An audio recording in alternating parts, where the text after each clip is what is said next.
Live from the BiffNet Studios World Headquarters in Spring, Texas, it's Barry on Deck, hosted by former ESPN Houston radio host and stand-up comedian Barry Laminack, starring Oliver the Cat.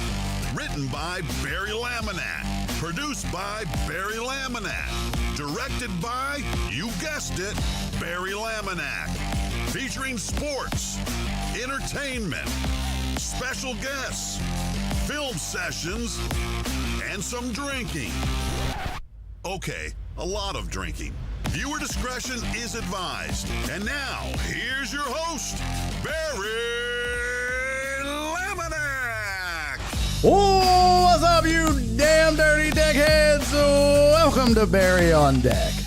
I am your host, Barry Laminack.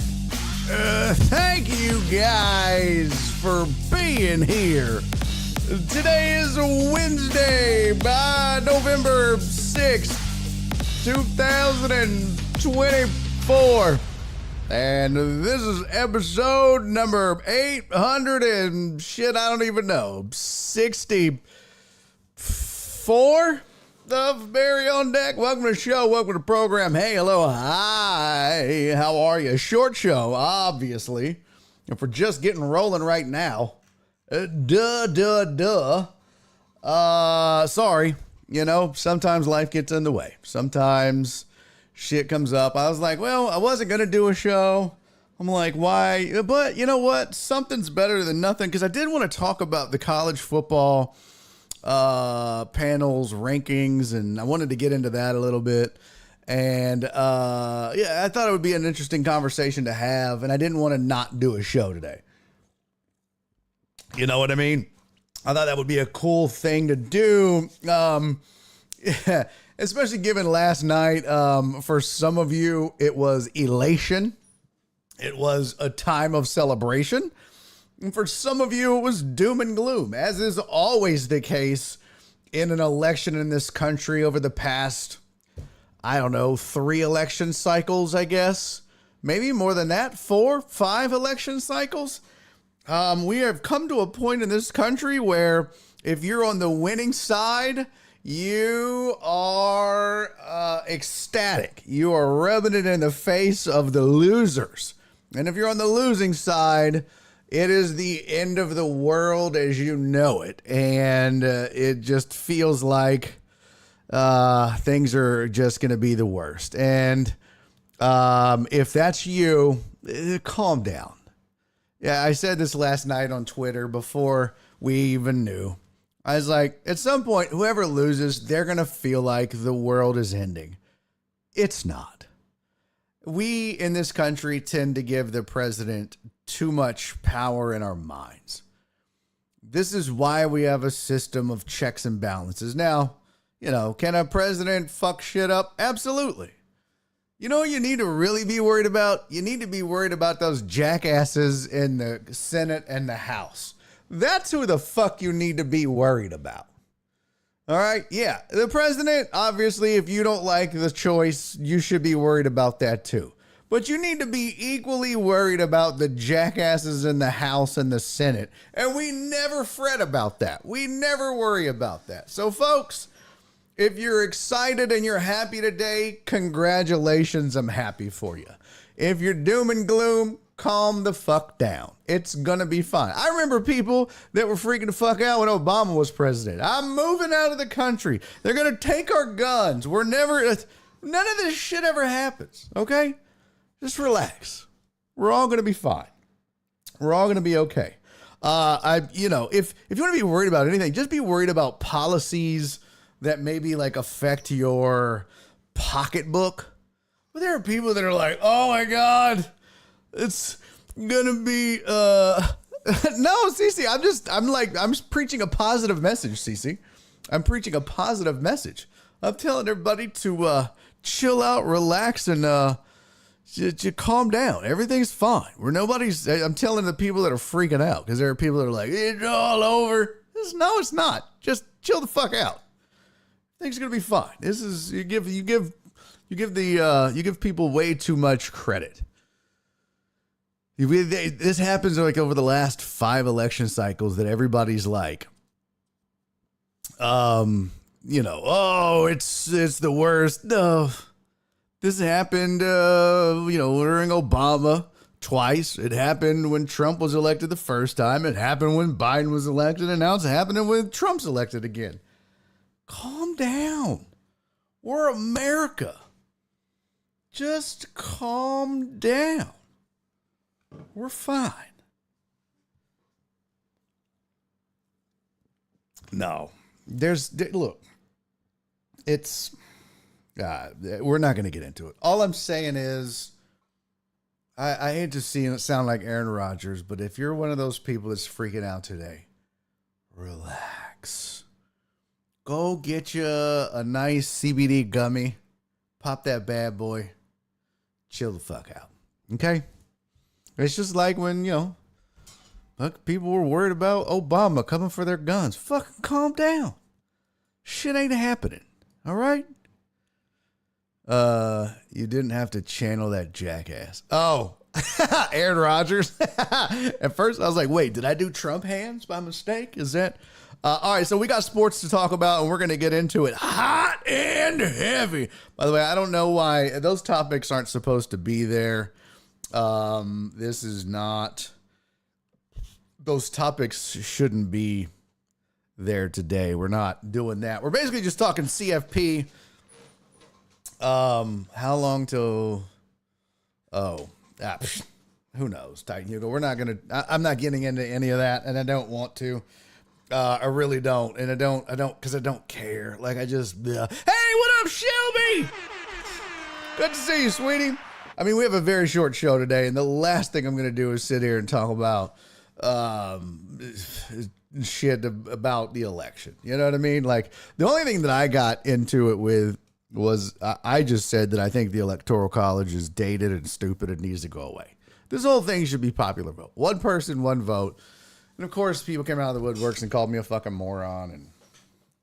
And then they assume that I'm like, affiliated or loyal to a party. And I'm like, no, but it's just an opinion of mine. Okay. I just think the Electoral College is stupid. I got into an argument with one guy who was like, you're a fucking liberal piece of shit. I was like, no, it has nothing to do with being a liberal, and I'm not. It is a flawed system, first of all. They're like, well, it doesn't give representation to, the small man. All they would do is just campaign in big cities, and that's it. They wouldn't focus on other markets. I'm like, what are you talking about? That's all they've done anyways. You know how much money they spent in Pennsylvania? You think they campaigned in Utah? Fuck no, they didn't.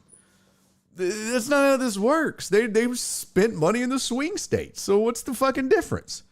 The difference is, and this is where I think it's interesting and tricky with the Electoral College, is the electorates don't have to vote the way that their state went. And this happened back when Trump was elected the first time in Colorado. The electorates were like, we're not voting for him. And it was like, but that's what your state chose. Your state chose Trump, and they're like, we're not doing it. And then there was this lawsuit, and the Supreme Court was like, they can do what the fuck they want, and you can't do anything about it. It's a flaw. It's a huge flaw. Like, all of these electorates could go rogue. They could be bought, and they could do whatever the fuck they want and pick the presidency. It's like, what? It should be one person, one vote, and the person with the most votes wins. That's it. I don't see how that's not. And it's like, well, what about all the people in the rural areas? They don't have TV? The fuck are we talking about? This ain't the 1700s, because that was the point. Wow, they wouldn't campaign in the... Bro, this ain't a fucking horse and buggy train stop campaigns anymore. There's the fucking internet and TV. Anyways, I digress.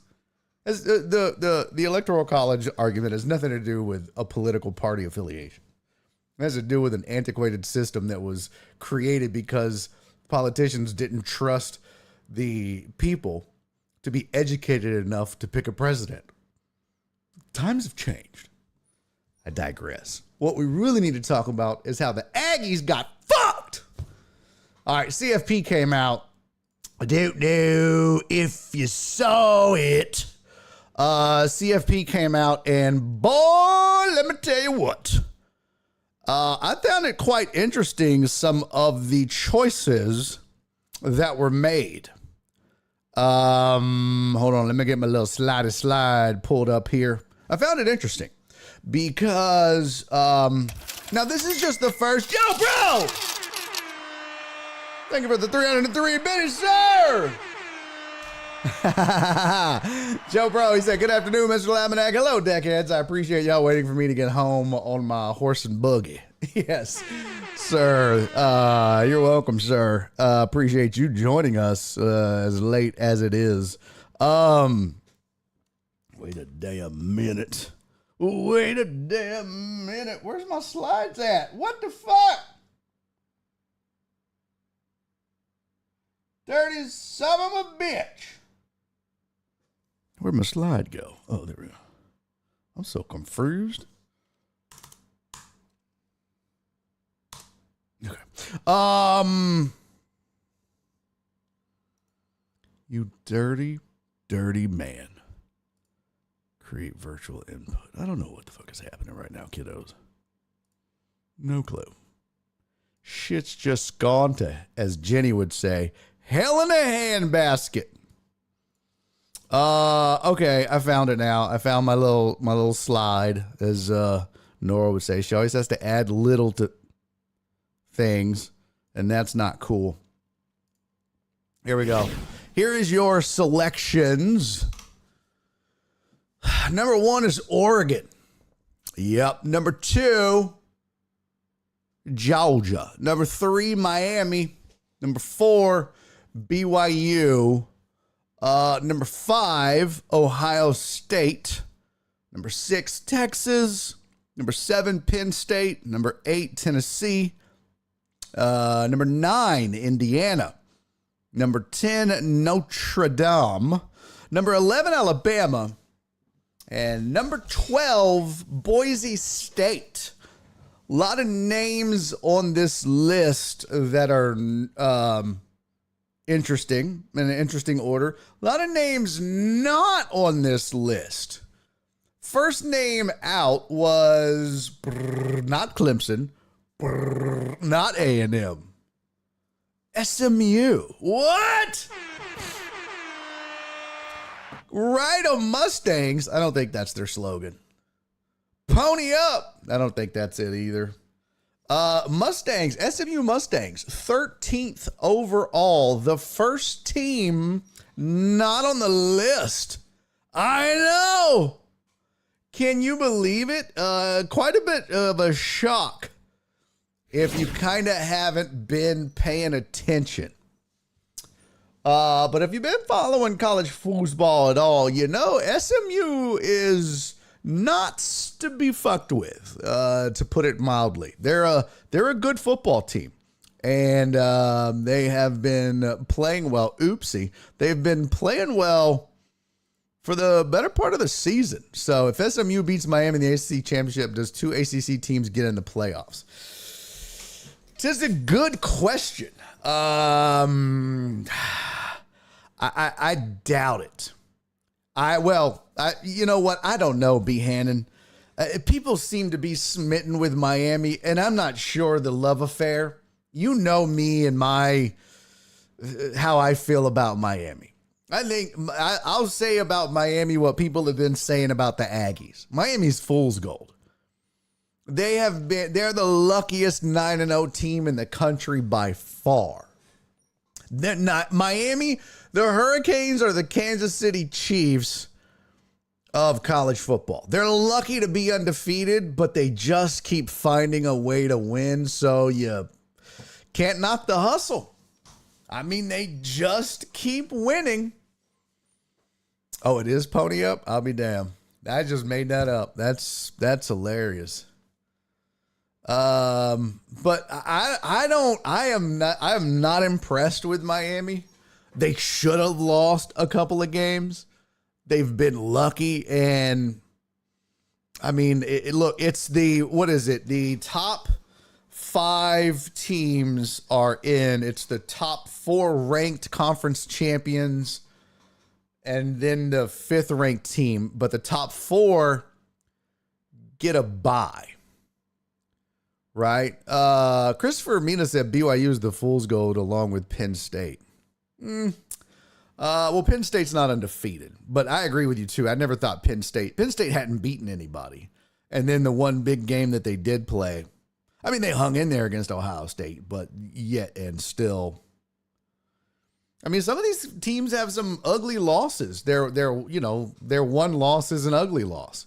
At least Ohio State's one loss is to the best team in the country. So you can't really say Ohio State is fool's gold, you know? Let me see. Let's see, 12.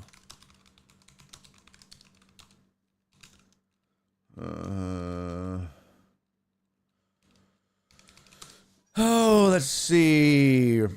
Here is, as a reminder, the 12-team college football playoff format. 12 teams participating will be the 5 conference champions ranked highest by the CFP selection committee, plus the next 7 highest ranked teams.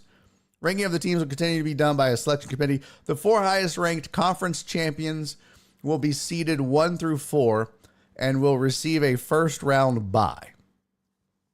The 5th conference champion will be seeded where it was ranked, or at number 12 if it is outside of the top 12 rankings. So in other words, it is quite possible that one of the conference champions sits at 13 or 15 or 17, but still makes the playoffs, which is wild. It won't happen, but it could. So that one, they would then be the number 12 ranked. Non-conference champions ranked in the top 4 will be seeded beginning at number 5. Because of this, the seeding 1 through 12 could look different than the final rankings. 8 teams seeded 5 through 12 will play in a first round, with the higher seeding hosting the lower seeds, either on campus or at other sites designated by the higher seeded institution. Number 12 and number 5, number 11 at, here you go. Number 12 at number 5, Boise State at Ohio State. Number 5 at number 11, number 11 at number 6, Alabama at Texas, which, well, you gotta be upset about that if you're Texas. Number 10 at number 7, and then number 9 at number 8. Selection committee will assign the 4 highest ranked conference champions to playoff quarterfinals hosted by bowls. This will be done in consideration of historic bowl relationships, then in consideration of ranking. For example, if the Sugar Bowl hosts a playoff quarterfinal and the SEC champion is ranked number 1 and the Big 12 champion is ranked number 3, the SEC champion would be assigned to the Sugar Bowl, and the Big 12 champion would be assigned elsewhere. So, like, Oregon would probably be in the Rose Bowl. With the 4 highest ranked conference champions assigned to bowls, their 4 playoff quarterfinal opponents will be dictated by the bracket. So, number 1 versus number 8-9 winner. Number 4 versus the number 5-12 winner. Number 2 versus the 7-10 winner. And number 3 versus the 6-11 winner. I've never liked that, by the way. I've always felt like if you've played the whole season and earned the number 1 ranking, I've always felt like you should get to play the lowest seed all throughout. And maybe I'm the only one. Maybe everybody else disagrees with me. But I've always felt like if you've earned the lowest ranking, then why shouldn't you get to play if you've earned the highest ranking, why shouldn't you get to play the other teams or the lowest ranked teams? Huh? I mean, that's just me though. But that's just me. That's not what that should say. Anyways. Dadgummit. I've messed this all up. I have screwed this all up.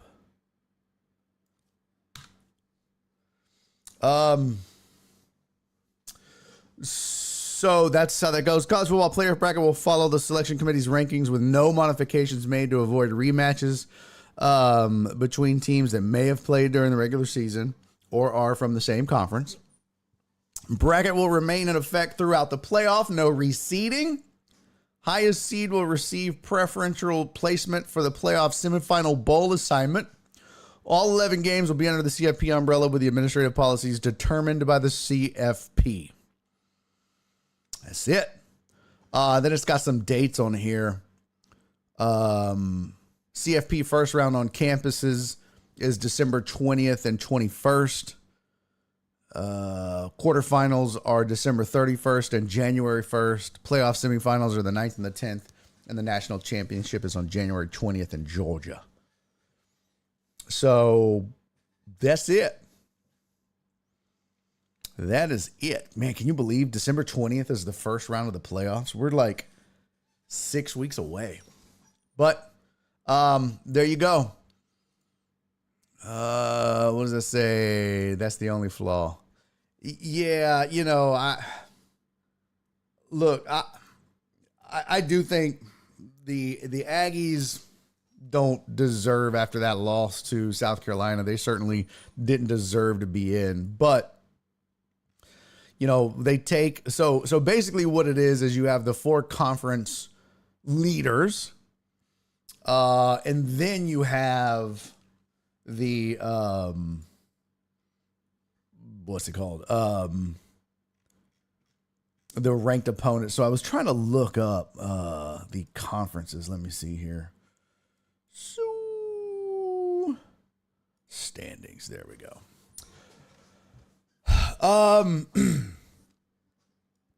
I find it interesting. There's a few names. If you look at the AP rankings, for example. So you've got the CFP rankings that came out on Tuesday. You look back at the AP rankings, they're a bit different than the CFP rankings, for example.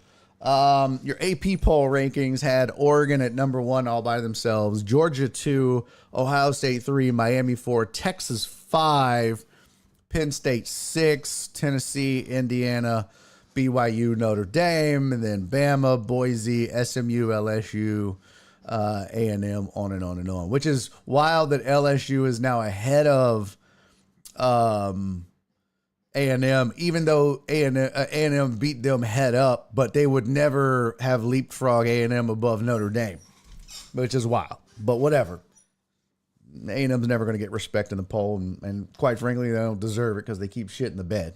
But it is a bit different in that regard, but the committee does have A&M ahead of LSU in the CFP rankings. So some of the differences here is they have Ohio State 2, Georgia 3. They have the AP has Georgia 2, Ohio State 3. And then they both have Miami 4. And then in this case, Texas is 5. Penn State 6. You see, like, college football rankings. Texas 5, Penn State 6, Tennessee, Indiana. BYU is 9. But if you notice, BYU gets a first round bye because they're a conference champ. It's just how it goes. And so it was supposed to be the 5, wasn't it? The 5, what did they say? The 5 conferences? But now it's only 4, I believe, which was the only confusing thing. We haven't done fantasy football yet. Where'd it go? Could Army get in if they beat Notre Dame? No. I don't believe so. There's only going to be so many independents well, no, I don't think Army does. Even if they beat Notre Dame. They're 8-0, but they have. No, let me see. Hold on.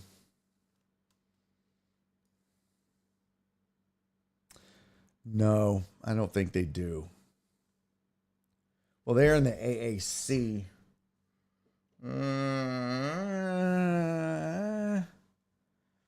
And they would, I don't think that they would. I think you'll have too many other teams ahead of them that would probably get in before them, unfortunately. And I don't think Army's beaten Notre Dame to begin with. I think they would certainly move up quite a bit, but I don't think that would be enough to get them in. I mean, maybe, but yeah, I just don't think so. I was trying to see. Army would have to go undefeated. Yeah, LSU beat South Carolina at SC. Maybe that's why the AP had them ahead of A&M. Could be. 4+ best group of 5 champ. Yeah, but that's not what this says. This says, you're saying 5 conference champs. Okay, you're saying the best group of 5 champion. Okay. Yeah, 4+ the best group of 5 champ is in. Because the 4 conferences is Big 12. Hold on one second. What? Hold on. Let me pull something up here. Let me see standings.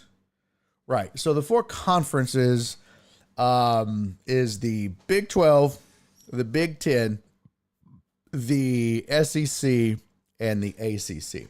So as it stands right now, you're at number 1 in the ACC is Miami. Number 1 in the Big 12 right now is BYU, even though they're ranked near the bottom. Number 1 in the Big 10 is Indiana, tied with Oregon. But Oregon is number 1 overall, I guess. So I guess Oregon gets that. But they have, on ESPN, they have Indiana ahead of Oregon. I don't know what the tiebreak sitch is there. And then in the SEC, number 1 overall is the Georgia Bulldogs ahead of A&M. And if you're curious, I do have for you the SEC tiebreak rules. Yeah, Group of 5 is the it's the American, CUSA, the MAC, the Mountain West, and the Pac-12? Or is the Sun Belt in with that? Yeah, Army could get in with the American, but they would have to be the highest ranked, and they won't be. Indiana and Oregon would swap if Indiana wins the Big Ten. Yeah, no, but it would have to be the highest ranked Power 5 conference. You'd have to be the highest ranked non-Power 4 conference champ. Yeah, Mountain West with Boise. So Mountain West, but where's the Pac-12 in that? Because it's only 2 teams, and obviously Washington State is ranked. Does the Pac-12 count as one of the 5? I'm confused. Because there's so if you look at it here, I'll show you what I'm looking at. I don't know if it's gonna show it though. Let me see something here. What is you doing, baby? Yeah, it doesn't show them all. But if you look at a list, what up, Perry? If you look at a list of conferences, right?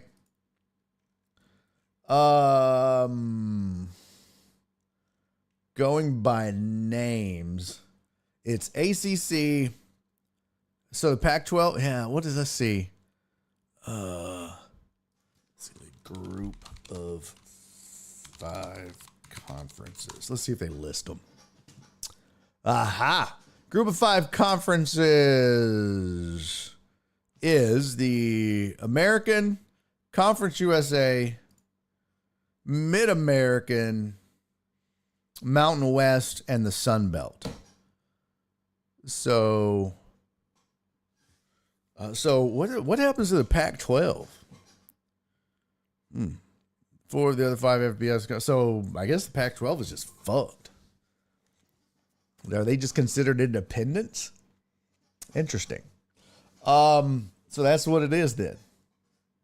So that is, yeah. Okay. There you go then. It is the American, and that is Army. Conference USA, which is Western Kentucky and Jacksonville State. The MAC, which is Western Michigan and Bowling Green. Those are the two up there. The Mountain West is Boise. And the Sun Belt, which is Georgia Southern. So I'd say right now, well, hold on. I didn't have my monitor all the way. I might be missing some. Before I poo-poo on the rest here. Mountain West, yep, didn't miss anybody. The MAC, nope, didn't miss anybody. CUSA, didn't miss anybody. American, didn't miss anybody. Yeah. So, I mean, of all of those, there's one, let's see, Army is ranked in the group of 5. CUSA, nobody ranked. MAC, nobody ranked. Mountain West, Boise is ranked in their top 12. Mountain West, Boise is ranked, yeah. And then the Pac-12, Washington State is ranked, but they don't count. And then the Sun Belt, nobody is ranked. So there's 2 ranked teams in the group of 5, 2 ranked teams, Army and Boise State. So Army would have to leapfrog Boise State in order for that to happen. And I don't think beating Notre Dame gets it done. And then remember, Notre Dame is an independent. So they're in there somewhere, because it's Notre Dame, Connecticut, and UMass are the independents. BYU used to be an independent as well. So that is how it shakes out, which is why you'll see Boise as a group of 5 conference champ at 12. They're a conference champ, but they are, not. So in other words, if they were ranked 19th, they would still be 12 in the CFP. What were they? What did we say they were in the AP top 25? Oh, they were 9 in the AP top 25. Interesting. Well, here's your tie break in the SEC, by the way. Tie break in the SEC breaks down like this. Head-to-head competition amongst the tied teams. And then it goes to record versus all common conference opponents among the tied teams. And then it goes record against the highest, best placed common conference opponents in the conference standings, and proceeding through the conference standings among the tied teams. Then it goes to cumulative conference winning percentage of all conference opponents among the tied teams, capped relative total scoring margin versus all conference opponents among the tied teams, and then random draw of the tied teams. So it could all come down to just a random ass draw if it gets all the way. It would never come to that, but it could. It literally could just come down to randomness, which is wild. Till Dallas said Pac-12 will probably join Group of 5 next year. Yes, it will, because a bunch of teams have moved to the Pac-12, but not enough good teams to be included back in the Power 4/Power 5. Alex said, geez, just fight on the field. Yeah. Told Dallas, no, if Notre Dame's going anywhere, it's not the ACC. Nah. They're slowly looking for a reason to get rid of the ACC anyways. The ACC and the Big 12. And I'm telling you guys, they're looking for a reason to fold this shit down into two major conferences. The Big 10 and the SEC, the North and the South. Notre Dame will be eventually a Big 10/North school. Clemson will be a SEC/South. It's slowly but surely going to happen. So they ain't putting Notre Dame in the ACC. That ain't happening. So there's your tie break that you could probably look at. So I don't know. That's just week one of the college football playoff rankings. And SMU on the outside at 13, A&M at 14, LSU at 15. So there's some teams that have a shot. Aggies, their schedule says that if they take care of business, they have a shot at getting in. Obviously, SMU has a chance as well. Now, their schedule, Aggies still, if they beat Texas, the Aggies are in. SMU has left BC, UVA, and Cal. So they're going to need help. Total Dallas said, stop saying two conferences. I don't like it. I'm sorry, but it's just what it is. Perry said Civil War doesn't sound like college football. Civil War doesn't sound like a good idea, in my opinion. Well, they probably won't say North and South necessarily, but that's what it is. That's what it'll be. They won't use North and South because you're right. It's too Civil War-ish sounding. They'll come up with something else. I mean, they're not going to say like Big 30 or anything like that. What they'll do is they'll let's see, what will they say? What's college football vernacular that they like using? They like using big. I mean, this SEC is Southeast Conference. They use PAC. They use directions a lot in college. North, South, Southwest, Southeast.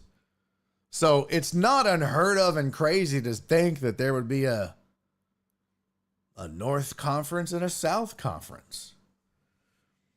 But I'm with you. It is weird, Behannon, that the Pac-12 is dissolved, essentially down to two teams. Yeah, I'm with you on that. What would be the names of the conferences? It'd probably be something like, it's going to be a sponsored name, first of all. Ha! Oh, man, in Seattle, that's great. The Big 10, the next 10, and the other 10. Oh, that's fantastic. That's the one thing college football. It's amazing that college football, and if you didn't know better, you'd think none of these sons of bitches know how to count. Because you're like, if you showed your kid a list, Dad, why does the Pac-12 only have two schools? Why is it Pac-12 if there's only two? Why does the Big 10 have 18? Dad, I don't know how numbers work. Neither does college, apparently.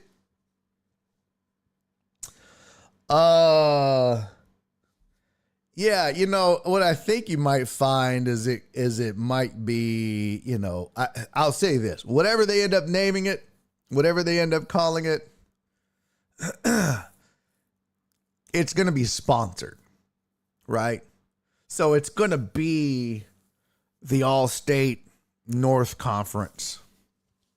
It's going to be the the Brian Sausage Southwest or the Brian Sausage Big South Conference or some shit like that. I promise you. They're going to make fucking money off of it too.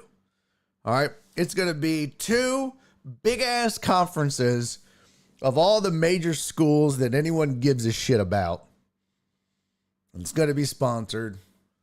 And maybe they do something like that. Big South versus the, I don't know, Big North. I don't fucking know. Whatever. Chick-fil-A Southern Football. Oh, nice. Could be. Yeah, Chick-fil-A. Yeah. The Chick-fil-A Big South Football Conference versus the, what's something up north? The Menards Carpet Bagging Football Conference. All right, that was too far. I digress. The Waffle House 32.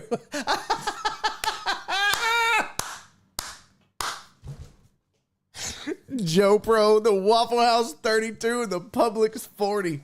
That is fantastic, Joe Pro. You win whatever prize I'd give out. That is fantastic. The Waffle House 32. By the way, not to directly talk politics, did you guys know that Royce White was running for Senate? I didn't even know that. Royce White was running for Senate in Minnesota. Former basketball player Royce White. Royce White, the guy that was drafted by the Houston Rockets in the first round in the 2012 NBA draft, Royce White. Royce White, the guy that was triggered by his fear of flying and never really played. That guy. Yeah. Boop, boop. Royce White running for senator in Minnesota and got 40% of the vote. What? Yeah, the dude that don't fly.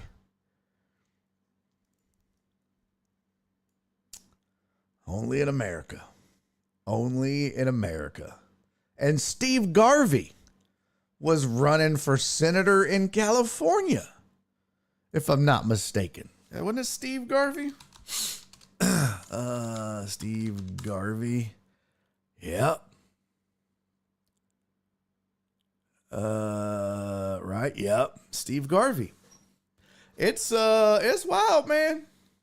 Some of these cats get aspirations and do it. And Colin Allred played football at Baylor, so pretty crazy. It's wild. I'm curious what the breakdown is of athletes that go into politics and what party they align and affiliate themselves with. Because I know that Royce White was Republican. Steve Garvey is Republican. Herschel Walker is Republican. Colin Allred is Democrat. But I feel like most of the athletes that have gone into politics have gone in as a Republican. I don't know why that is. It's just a general observation. I'm not trying to get into politics, and I don't need your theories on, why. And the White Castle football powers is really strong. Total Dallas. Yo, what up, Mines? Good to see you, homie. I'm not doing late night stream. I started really late today. And I'm about to shut it down. I did a very short show today. I had some bunch of personal shit I had to get taken care of that ran long story. But yeah, I just popped in to do a little short. So I wanted to talk college football today, because of the CFP rankings that came out. Well,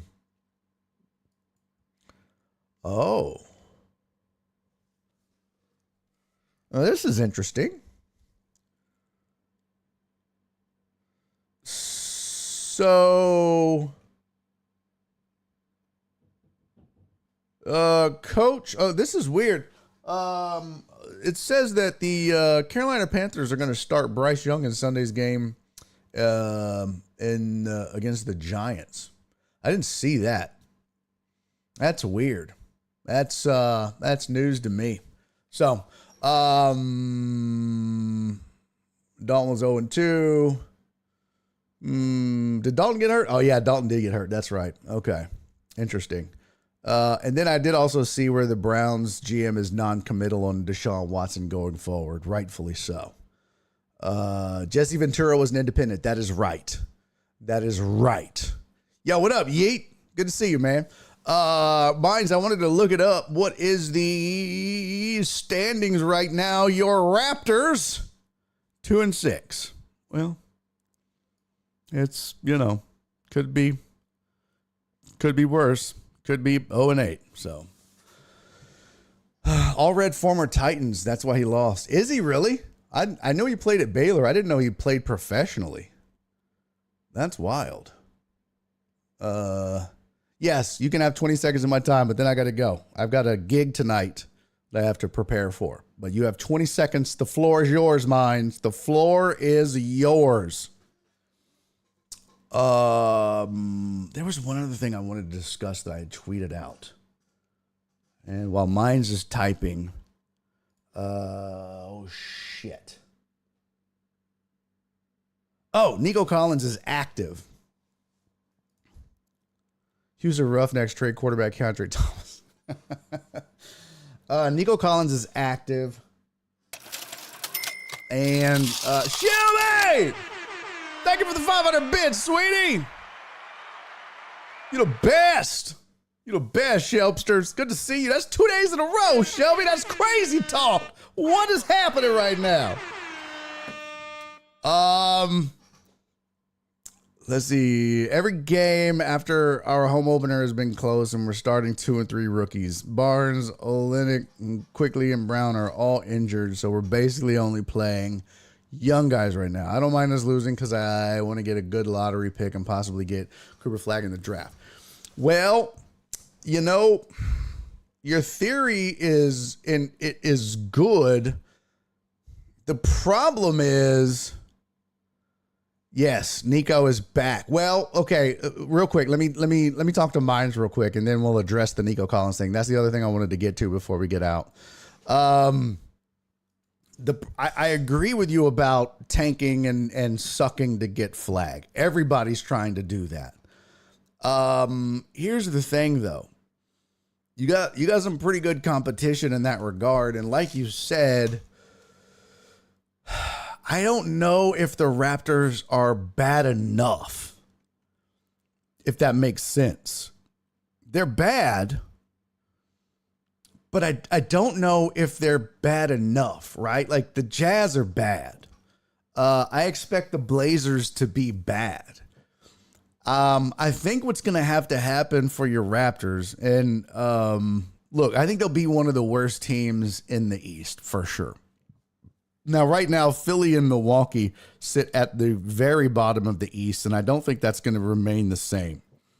I think at the end of the day, we're going to settle on the Wizards and the Hornets and the Raptors at the bottom of the East. But you also got to remember that there's a bunch of shitty teams in the West, too. And I don't think the Pelicans will remain down there, but the Jazz and the Blazers and quite possibly the Spurs for sure. But I think the Blazers and the Jazz and the Hornets are going to give the Raptors a run for that final spot. And it's the lottery, right? And that's part of the problem. You're not rewarded for being the worst team. So it's harder now more than ever to get the number one pick. So keep that in mind. It's not like it used to be where you just tank and suck and get the most lottery balls and get the top pick. It's changed. The NBA has changed that to not reward tanking. So it's a bit different landscape, man. It's a bit different landscape. Are we bad right now because we're missing 6 players? Do you think we will be another mid-table? Yeah, I do. I don't think that the Raptors are making the play-in. much less the playoffs. I don't think you're making the play-in for sure. But, no, I don't think you're the worst team in the East. And this sucks to say it this way, man, but you're just kind of an afterthought right now. You know what I mean? You're not a team that everybody looks at and goes, that is the worst team in basketball. But you're also not a team that goes, that's a team that is figuring things out, and in another year or so, you better watch out. You're just kind of in no man's land. What are we counting? 1, 2, 3, 4, 5, 6, 7. 10% into the season makes it hard to predict. That's true. Texans against Lions this week. Yeah. So, Nico Collins, real quick. Come on, y'all. Why are we counting? 20 seconds. So, Nico Collins has been activated off the IR. They're not sure yet if he is still going to play. He's healthy. You're good. Minds are good, brother. I enjoy talking basketball, man. I've been trying to watch a little bit more already, so I've appreciated it. The Texans have activated Nico Collins off of the IR, but he was not at practice today, so it is not a guarantee that he plays on Sunday. That sucks. But he is off of the IR, which is good news. Also, Texans went out and signed an offensive lineman off the streets. Let's see. Let me find the... Oh, where is it? So, Collins activated but didn't practice. Let's see. Trade 49ers acquired Texans. Khalil Davis at the buzzer. Didn't see that news. Yeah, I can't find, but I know they did sign some dude. It wasn't a huge splash. I don't even know the dude's name. I think what I saw is he played at Tennessee or something like that in college. So, again, not huge news, but they have signed somebody on the O-line. It's depth or, whatever. Here we go.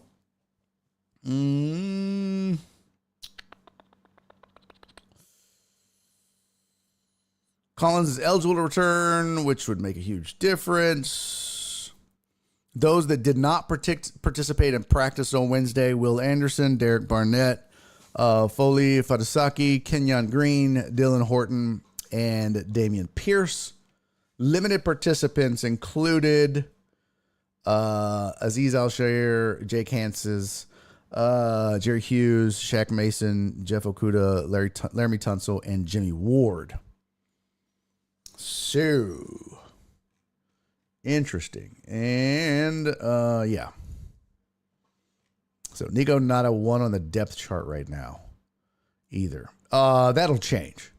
Yeah, that part will change once he comes back. Yeah. But yeah, that probably has something to do with him not being back yet fully. But once they announce that, he'll be back. And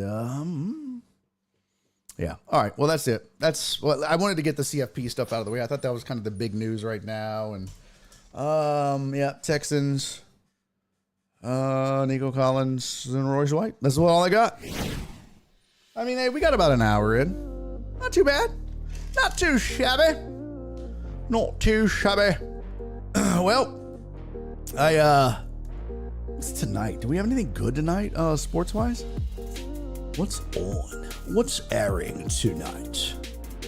It's probably some basketball. Yeah, you got Warriors, Celtics on ESPN. Sixers, Clippers after that. So, there you go. We'll do fantasy tomorrow. I've got your pick'em winners and whatnot. We didn't get to that today, and I apologize. Thank you, Shelbsters. I'll be at Caps tonight if you guys want to come hang out. It's a weird one. Joe Pro, thank you for the 33 bits, buddy. You're the man, sir. Oh, hockey tonight too. Skiggity, that's right. Get y'all some of that hockey. A wise man once said, "You're never late if you're here." That's right, Joe Pro. 100%. I will see y'all tomorrow. And we'll get it all in, I promise. We're going to have a good time tomorrow. Lots of fun. I promise you that. We're going to have a good time. And we'll get all the fantasy in, and we'll be prepared, and we'll have a good time. So be ready for that. Thank you, Uriel. By the way, our matchup of the week for fantasy. Yeah, my dog Uriel's in it. Let's get it. That's right, Uriel. You better get your shit together with your team, man. You're in our matchup of the week, buddy. Sensei Borog is on? Is he? Oh, we got to raid my dog. We're going to raid Sensei. Let's get it. Thank you for the heads up, Joe Pro. All right, let's raid Sensei. Y'all have a good time. I will see y'all tomorrow. Ref the Bets is on too. The real tight spot. Well, that sounds... There's Sensei. There it goes. All right, man. Y'all have a good time. I'll talk to y'all later. Do me 3 favors before I see y'all tomorrow. Huh? Be safe. Be kind. And most importantly, love each other. All right? All right. Sensei Borog says starting soon. So hang in there. Give the man, be patient with him. The countdown is running. I don't know how long until he starts, but the countdown is running. So hang in there, I guess. Says, I don't know what he's doing, but yeah. I'm going to raid you. Bye, Shelfsters. Love you. All right, I'm going to raid with him. Let's see. There we go. All right, starting the raid. Love you guys. I'll see you tomorrow. Bye. Uh-oh. Oh, what is he playing? Digging the music. There we go. And he's making a YouTube video.